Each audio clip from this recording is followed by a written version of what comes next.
Kuanggol ka nga bata, may pagipatay na lang ako ka sa diyang gipakataw, katapulan kang dako.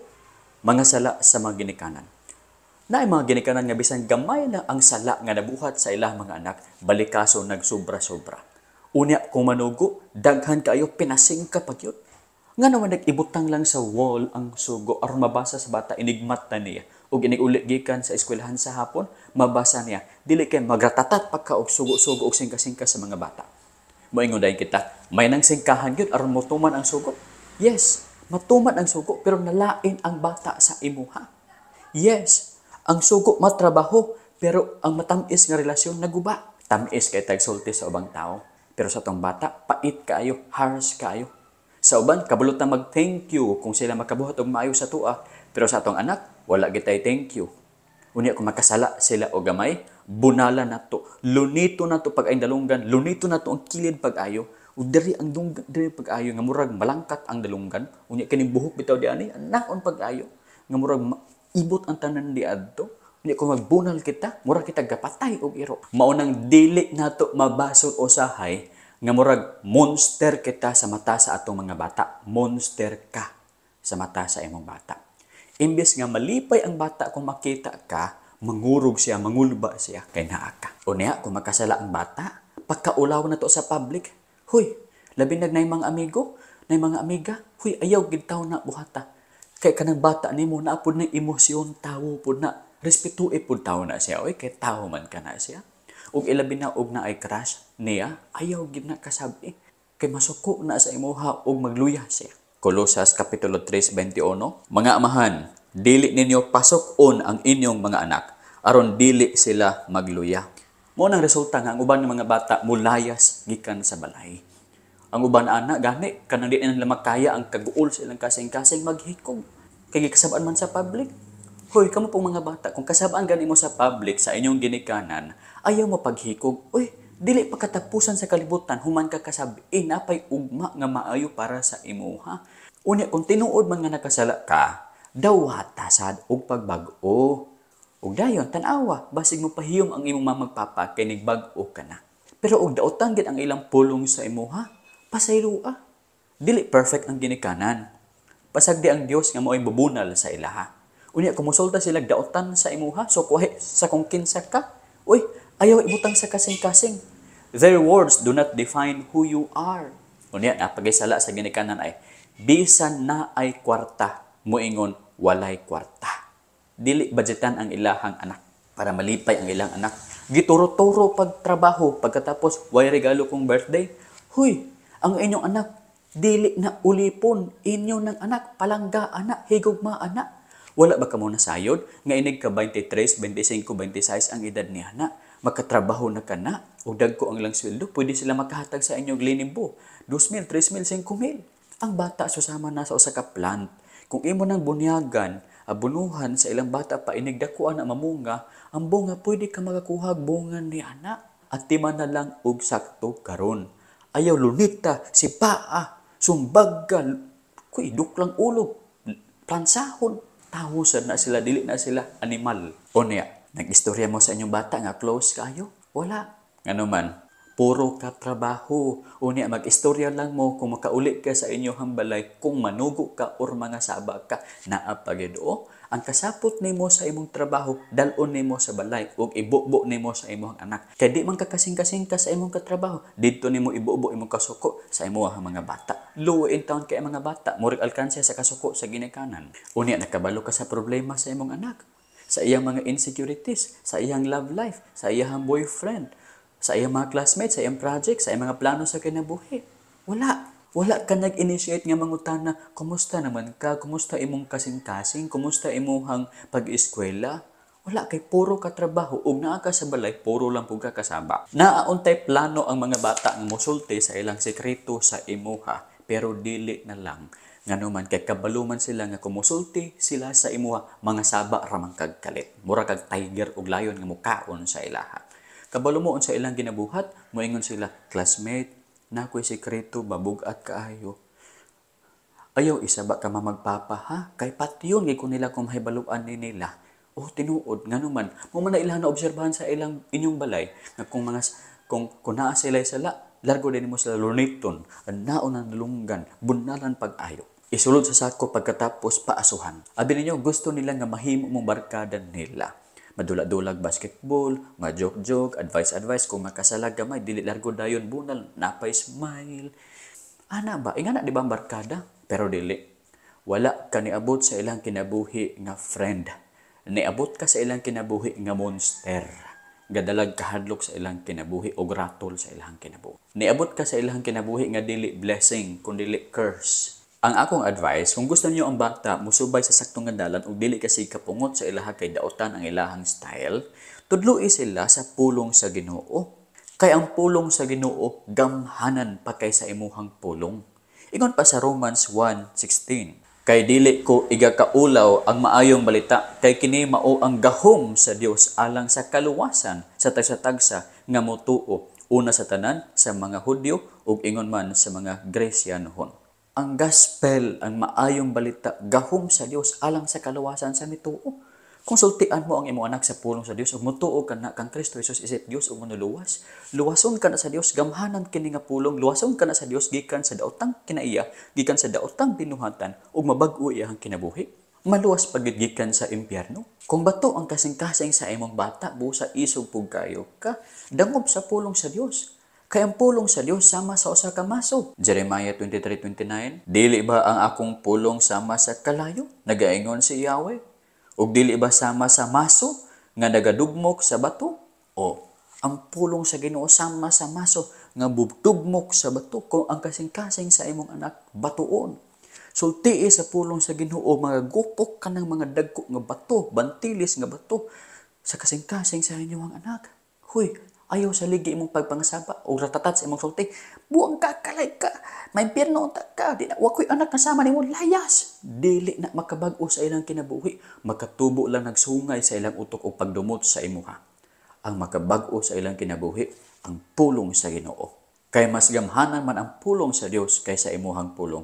Ug mas mahadlok man sila sa Dios kaysa imuha. Abi mo, ang pulong sa Ginoo sama sa mahait nga espada. Hebrehanon kapitulo 4, bersikulo 12. Kay ang pulong sa Dios buhi ug maabtik ug labi pang mahait kaysa bisan unsa nga espada nga duha ing sulab. Kung gusto ka nga mabag-o ilang kinabuhi, tambagay sila og sakto diha sa Ginoo. Efeso 6:4. Ug kamo mga amahan, dili ninyo pagahagiton sa kasuko ang inyong mga anak, kundi agaka sila sa kastigo ug sa pagtambag sa Ginoo. Ayaw pasok akong dili agaka sa kastigo ug sa pagtambag sa Ginoo. Sa aning pamaagi makabaton sila dako nga respeto sa inyo, ha? Dili kay kapungot sa inyo. Pakita ba nga naa kay gugma sa ila, diniyos nga gugma, diniyos nga tambag. Ang resulta, diniyos usab nga kinaiya sa mga bata.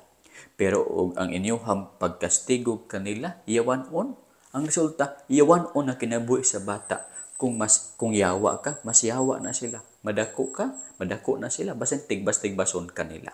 Dito sa moang lugar, naay usa ka amahan nga natulog, ang iyahang anak nagkuhag martilyo, gibunalan ang iyahang ulo paglubong. Daw gitigbas ang liog, gidala ang ulo ngadto sa uma. Ngano? Kay ang amahan isog kaayo. Mga amahan, pagbantay kamo sa pag-inisog ninyo. Basin ang bata makabaton na og pagdumot sa inyo masudlan nagyawa ang ilang utok, ilang kasing-kasing ug mokuha nagmartilyo, daw bunalan ang imong ulo, tigbason imong liog, patyon ka. Sa dili pa nila nabuhaton, martilyoha sila pinaagi sa pulong sa Ginoo. Ayaw sila martilyoha pinaagi sa metal, ha? Martilyoha ang ilang kasing-kasing pinaagi sa pulong sa Ginoo. Aron mabag-o sila, gwapo inyong fellowship. Ayaw sila pasok ka, i-show ang imong gugma kanila. Unya kung mubunal ka sa ilaha, ayaw bunali sila nga mura o yawa ka sa ilaha mga mata, kundi ginikanan nga adunay gugma sa ilaha. Ipakita sa ilaha unsay purpose nga nung gibunalan sila, unsa ilang sala o katuyuan nga nung nagbunal ka sa ilaha. Dili kay nagbunal lang kang nga murag wala sila kabalo unsay purpose niadto. Palanggaa sila, gamita ang pulong sa Ginoo nga susama sa usa ka martilyo, espada, kalayo nga mabag-o sa ilahang kinabuhi. Ayaw ang binugha nga dako kayo, ayaw ang martilyo nga katong metal gyud, ayaw kadautan ka na. Masuko ang Dios kaninyo.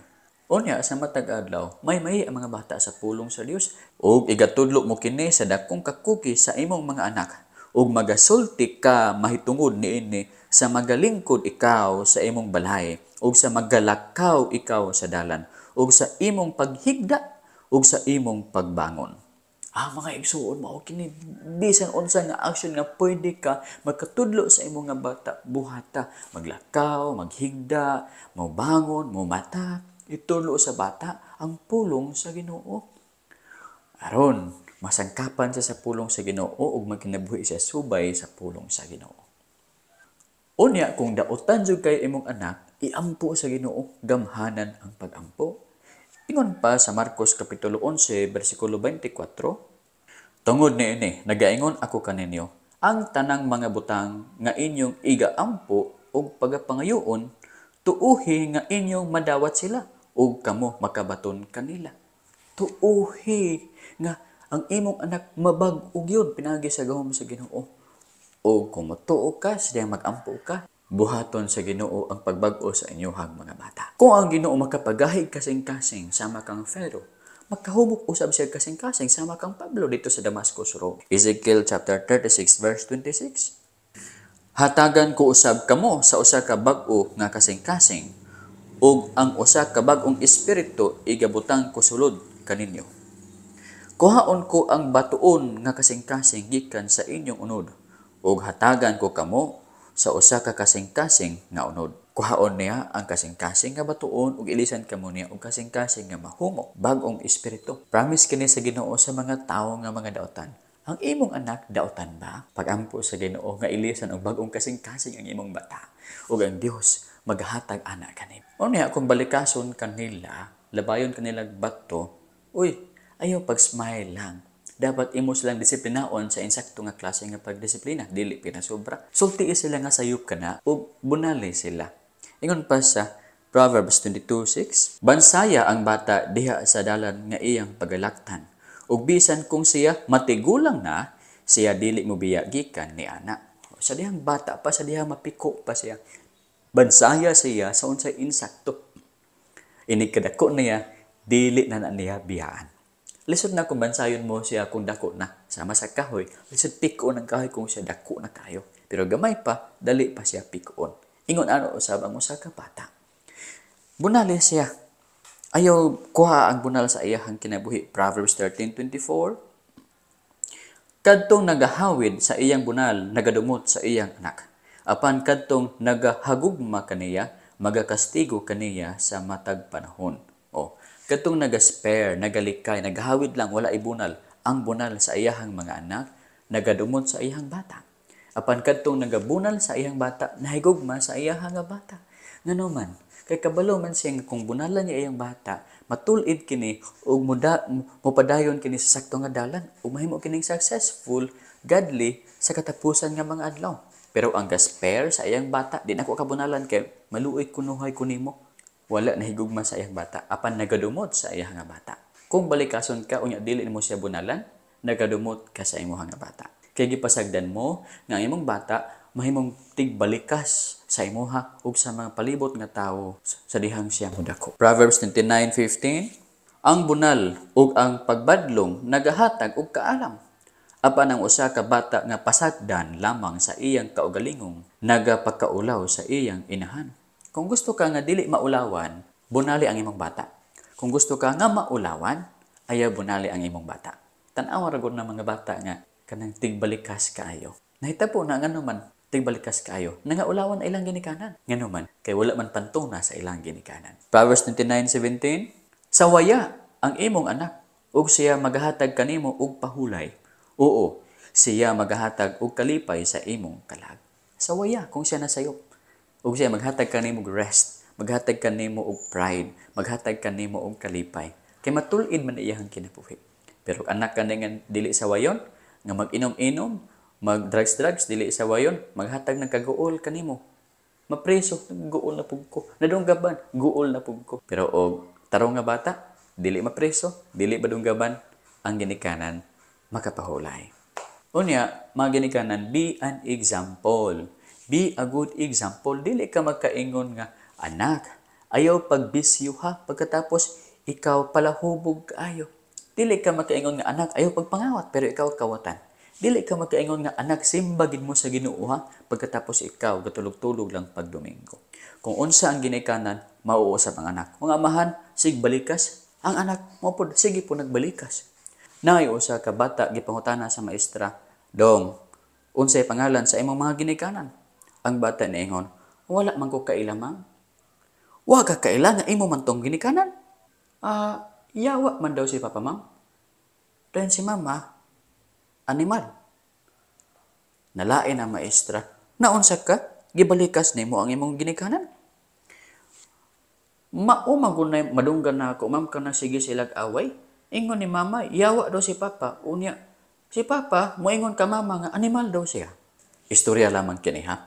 Pero naay lesson nga kung unsay sige kadunggan sa bata sa ilang ginikanan, mao ni mosulod sa ilang utok ug sa ilang kasing-kasing ug mao ni mogawa sa ilang nga baba. Kung gusto ka nga ang bata nimo tarong manulti, tarong og kinabuhi, dapat mao na ipakita nimo kanila. Actions speak louder than words, ika nga. Naay usa sa pinakadako gyud nga sala sa ginikanan sa mga bata. Kanang ang asawa urba na mangita og lain. Luoy ang bata. Inigmata niya sa buntag ang makita na lang niya iyang papa na lang. Iyang mama tuwa sa laing lalaki nagatiman og lahi nga bata. Sila in taon gipasagdan diha. Huy kaluon nila nag-anak-anak pa man taon mo uy unya biyaan ra man ninyo. Tawon wala pa gani bulagi ang inyong anak og uyab pero nabuak na ilang kasing-kasing kay kamo nga mamag papa nabuak man ang inyong relasyon. Inig-eskwela nila, inig-closing, inig-graduate, inig-PTA meeting. Kinsay mo adto kanila? Inig-graduate nila. Ang uban na ay mamagpapa, sila.